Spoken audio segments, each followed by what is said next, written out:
Over many decades, in the name of progress, human activity has altered the flow and condition of our nation's waters in ways that are unnatural and sometimes very destructive. In Louisiana, for example, more than 20,000 miles of channels and canals have been cut straight through the vulnerable coastal wetlands to create shipping routes and to lay oil and gas pipelines. These man-made modifications have disrupted delicate ecologies by allowing the more saline water from the Gulf of Mexico to flow into the rich, fresher marshes. Called saltwater intrusion, this effect has caused the loss of hundreds of thousands of marshland acres.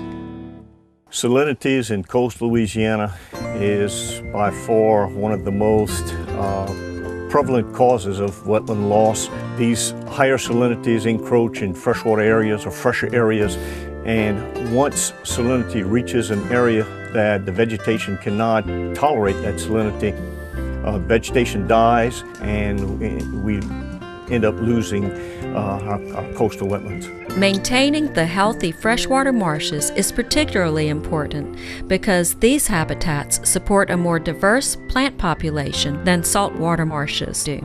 Fresh marsh is the most diverse marsh as far as grasses, sedges, other vegetation, and it includes a lot more species and quantities of submerged aquatic vegetation, which is very important food for waterfowl and other wildlife.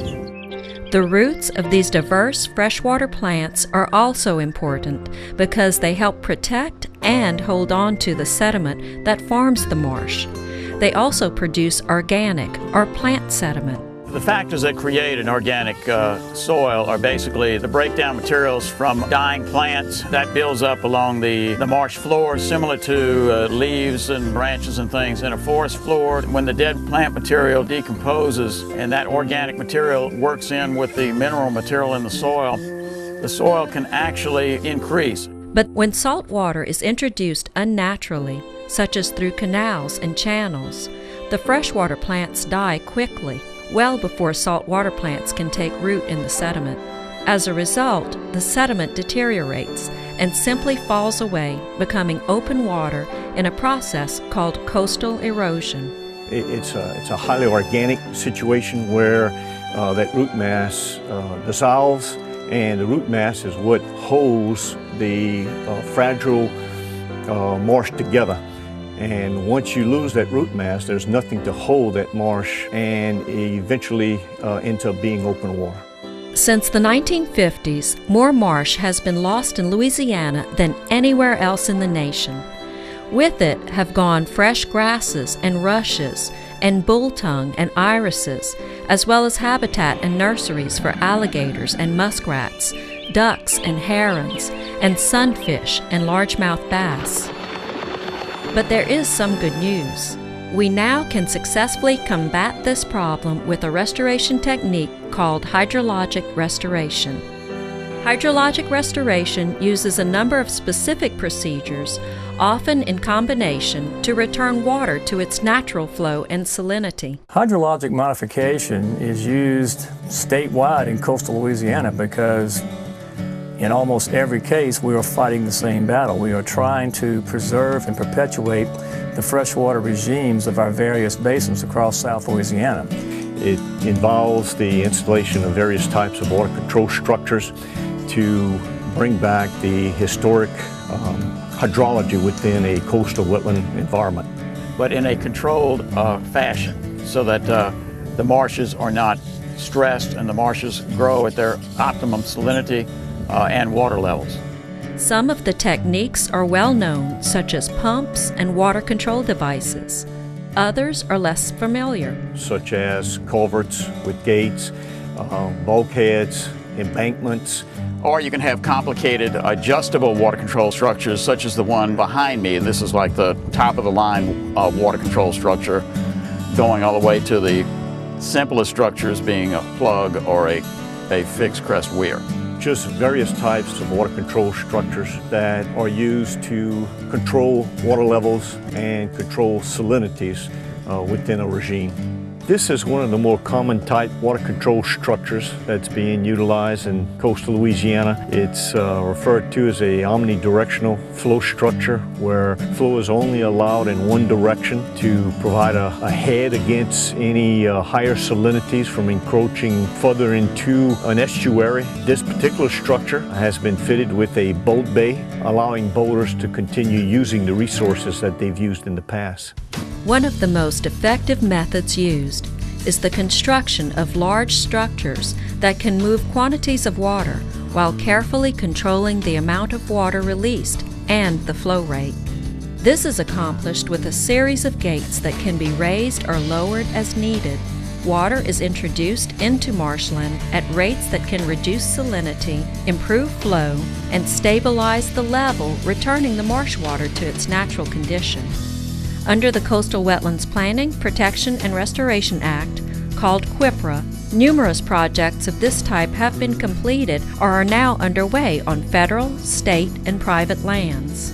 The Sabine National Wildlife Refuge is one of 4 refuges in the Southwest Louisiana National Wildlife Refuge Complex, which provides winter habitat for migratory waterfowl, including a variety of ducks, geese, herons, and egrets.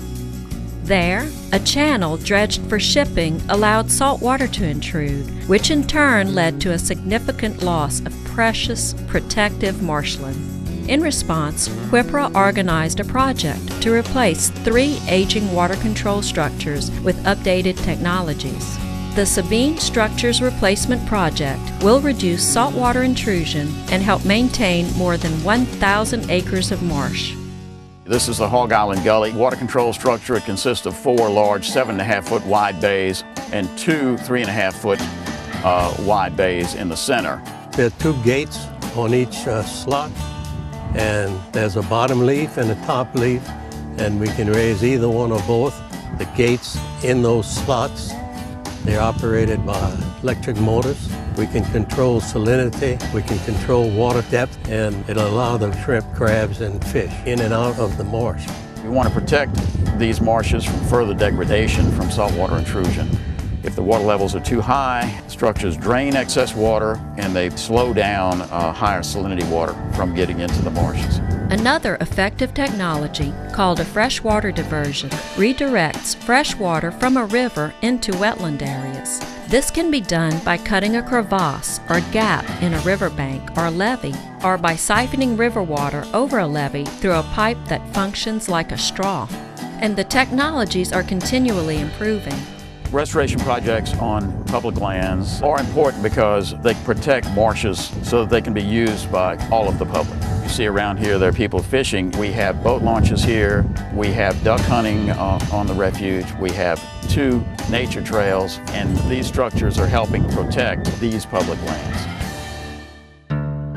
Whether just one technology is used or several in combination, current hydrologic restoration techniques offer a myriad of strategies to restore altered water to its original level, flow, and salinity.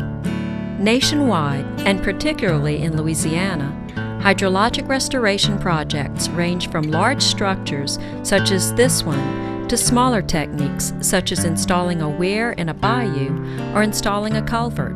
And one of the most positive qualities of hydrologic restoration is that it is a proactive technology.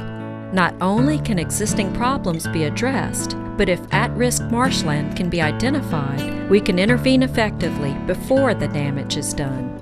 With ongoing advances in hydrologic restoration, our waters will continue to return to their natural condition and flow, nourishing, protecting, and preserving the waters of our magnificent marshlands and all that they hold.